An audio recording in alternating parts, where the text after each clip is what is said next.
Testing. Okay. Imagine waking up one day, looking in the mirror and realizing that the person you spent your entire life building has completely vanished. Just 1 year ago, I felt like a soaring eagle. I had the unshakable confidence, the big dreams, and the absolute momentum of someone who was going to conquer the world. I was riding on the high of stacking up academic credentials, securing medical exposure stints, and aggressively chasing leadership. I believed I could be everything to everyone all at once. Then, almost overnight, the weather changed. The momentum had stopped dead, the confidence evaporated. I fell from the sky, landing face first into a wall of absolute crushing burnout. I went from being a fearless high achiever to someone who woke up every single day feeling completely dubious, hyper-anxious, and paralyzed by self-doubt. I became deeply, suffocatingly burdened by the immense potential I once had. I want to pause right here. Because this is my story, I have a strong feeling I'm not the only person in this room who has looked into the mirror and asked a simple, terrifying rhetorical question. If I'm not constantly achieving, who am I? Let's do a quick experiment. Look at the person sitting on your left. Now look at the person sitting on your right. Thank you for participating there. So on the outside, in a room like this, we all look incredibly put together. We smile, we network, and we project absolute certainty. But how many of you, in the past month alone, have felt the crushing pressure of trying to be everything to everyone all at once? How many of you are quietly terrified that if you let your guard down for even a second, the facade will break? The truth we rarely admit in Singapore is that perfectionism isn't a badge of honor, it is a cage. And we are all sitting in it together, silently waiting for someone else to be brave enough to admit it first. So, hello, my name is Shayna Lee, and if you had looked at my life a year ago, you would have seen someone who refused to let their mask slip. I was every tone of the hyper-confront, ambitious Singaporean youth, stacking up credentials, chasing leadership, and running myself into the ground trying to prove that I belonged. I've always believed in expressing my passion and my love openly, loudly, and strongly. I don't believe in doing things half-heartedly. But when you wear your passion on your sleeve in a society that favors quiet conformity, people love to talk. They love to poke their noses into your business. Because I put my whole heart into everything I do, people label me. They call me a tryhard.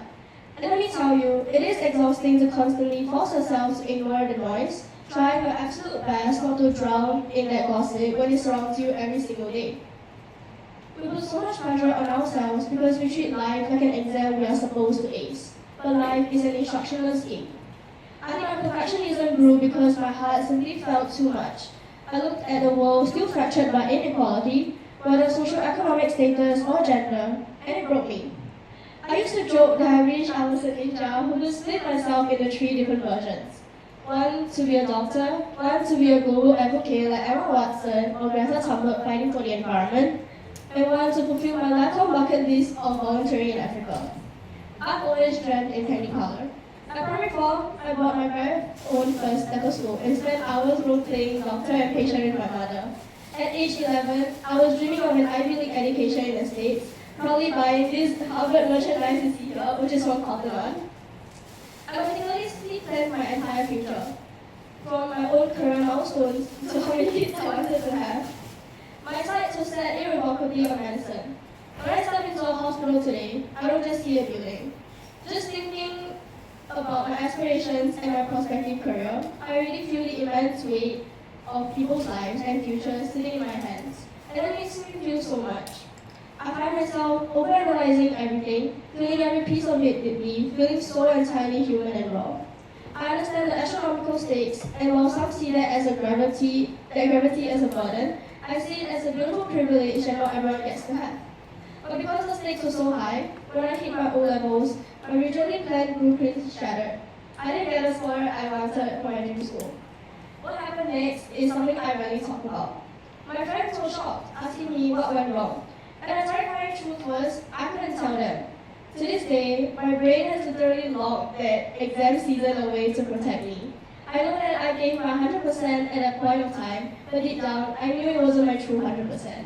I felt completely self-sabotaged and betrayed by my own mind. It's like those neurological conditions where a traumatic memory is chained up in the dark, waiting for a specific psychological trigger, a key, to unlock it.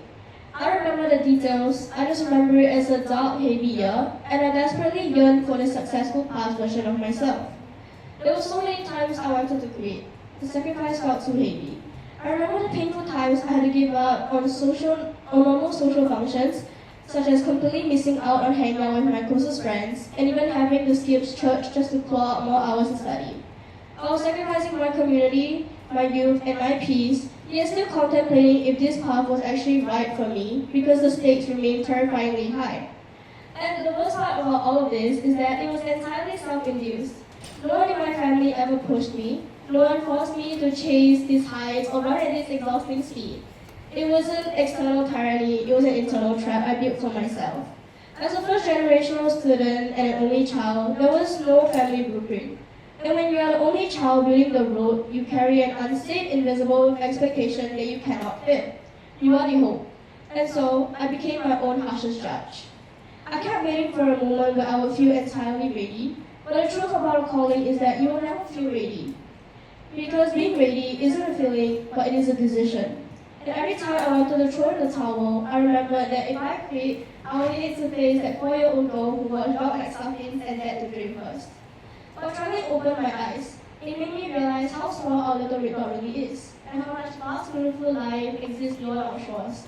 It made me realize that while our struggles in Singapore are deeply real and prevalent, we are also incredibly protected in the palms of our government and authorities. We are given a very specific, rigid track to run on. And that is when the beautiful piece of wisdom found me. We cannot blame ourselves for not knowing something only time can teach us. I realized that life is entirely about perspective. It is okay to go from nothing to everything, and from everything to nothing overnight. That is not failure, that is just the rhythm of being alive. We don't always have to walk the well-trodden path. I always tell myself this: don't look at life through the lens of a traffic light when life is really just a canvas of experiences. A traffic light forces you to conform to a strict, rigid timeline of red, amber, and green boxes, telling you exactly when to stop, wait, and go. But life isn't a timeline to ace. It is a collection of experiences, the highs, the crashes, the half dreams, and the missed hangouts, and the heavy burnouts. They all belong.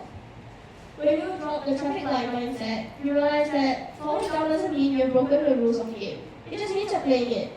The biggest lesson I've learned in this journey of recovery is that you will constantly keep finding out and learning new things about yourself, even when you thought you knew yourself perfectly well. We grow, we crash, and we discover layers of resilience we didn't know existed.